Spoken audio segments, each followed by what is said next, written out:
At the 2023 London Marathon, we saw history made on both the men's and the women's sides. On the women's side, Sifan Hassan ran one of the most spectacular and unexpected victories of all time, stopping twice to stretch, stopping and turning around to get her water bottle, and somehow still winning the race.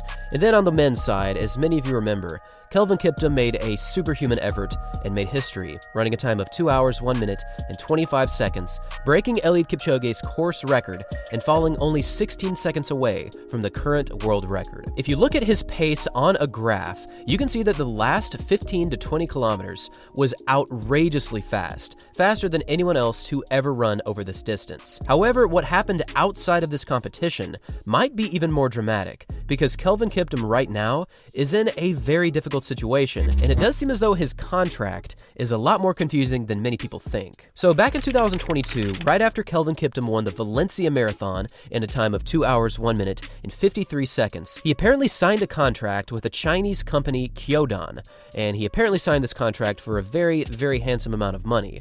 And there's rumors that it could be anywhere from $100,000 up to $1 million. Different articles report different amounts. But the point was, he was in contract with this company, landed a lot of money, and was able to get shoes, was able to get clothing, had a contract with them. However, as many of you have already noticed, the London Marathon was a lot different, because Kelvin Kiptum was wearing Nike shoes and a Nike jersey in this competition. So what exactly happened?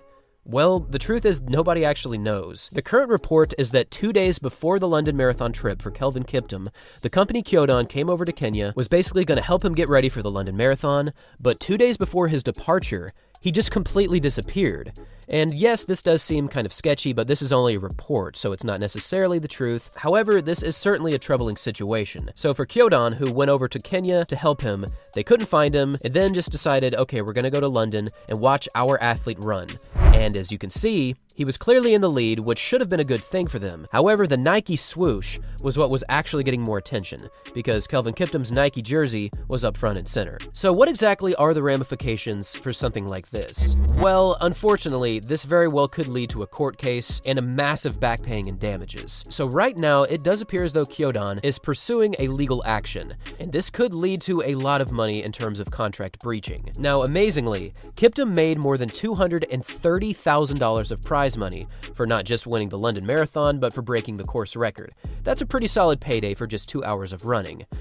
But if this court case goes through, and it does seem as though it has very, very strong legs, Kiptum might have to pay back most, if not all, of his winnings from this year's London Marathon. I'm not exactly sure how something like this was possible, but at the end of the day, I think a big issue from this is just the competitive nature of the sport, and the fact that the Nike Vaporflies and the Alpha Flies are just currently the standard for running greatness, and perhaps Kiptum decided, you know what, I actually just, under any circumstance, want to run my absolute fastest. So I need the Nike Vaporflies to be competitive.